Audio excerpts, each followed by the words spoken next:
بسم اللہ الرحمن الرحیم۔ السلام علیکم۔ صبر کے پھل کا واقعہ جاننے کے لیے اس ویڈیو کو مکمل دیکھیں اور اس چینل کو سبسکرائب کریں۔ پرانے وقتوں کی بات ہے کہ اللہ کا ایک نیک بندہ کسی جنگل کی ایک بستی میں رہا کرتا تھا۔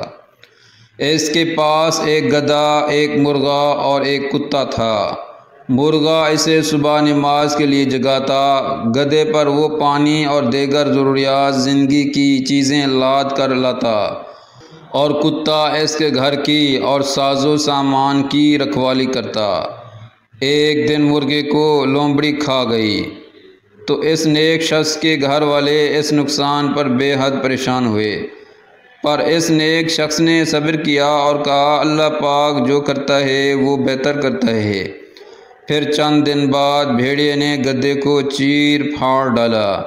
اہل خانہ غمگین ہوئے، لیکن اس آدمی نے پھر یہی کہا کہ اللہ پاک جو کرتا ہے وہ بہتر کرتا ہے۔ پھر کچھ عرصے بعد کتا بیمار ہوا اور وہ مر گیا۔ اس پر بھی اس نے یہی الفاظ دہرائے کہ اللہ پاک جو کرتا ہے بہتر کرتا ہے۔ کچھ روز بعد ڈاکو نے جنگل کی اس بستی پر راتوں رات حملہ کر دیا۔ وہ ڈاکو بستی میں موجود جانوروں کی آوازیں سن سن کر گھروں کا پتہ لگاتے اور مال و اسباب لوٹ کر سب گھر والوں کو قیدی بنا کر ساتھ لے گئے۔ اب اس نیک شخص کے گھر میں کوئی جانور ہی نہیں تھا جو بولتا، لہذا ڈاکو کو اندھیرے میں اس نیک شخص کے مکان کا پتہ ہی نہ چل سکا اور وہ اس طرح واپس ہو گئے۔ یوں وہ نیک شخص اس آفت نگانی سے محفوظ رہا اور یوں صبر کے ساتھ ساتھ اس کا یقین پختہ ہو گیا کہ اللہ جو کرتا ہے وہ بہتری کرتا ہے۔ قرآن پاک میں صبر کے بہت سے فضائل آئے ہیں، چنانچہ اللہ پاک قرآن مجید میں ارشاد فرماتا ہے، پارہ نمبر 14 سورۃ نحل کی آیات نمبر 123 میں، جس کا ترجمہ یوں ہے، اور اے محبوب تم صبر کرو اور تمہارا صبر اللہ پاک ہی کی توفیق سے ہے۔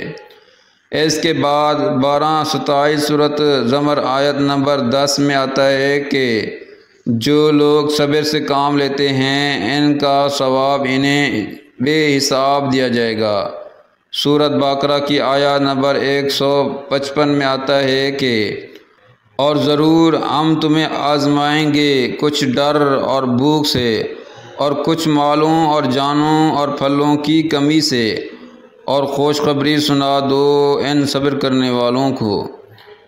اس ویڈیو کو لائک کریں، شیئر کریں اور اس چینل کو سبسکرائب کریں۔ جزاکم اللہ خیرا۔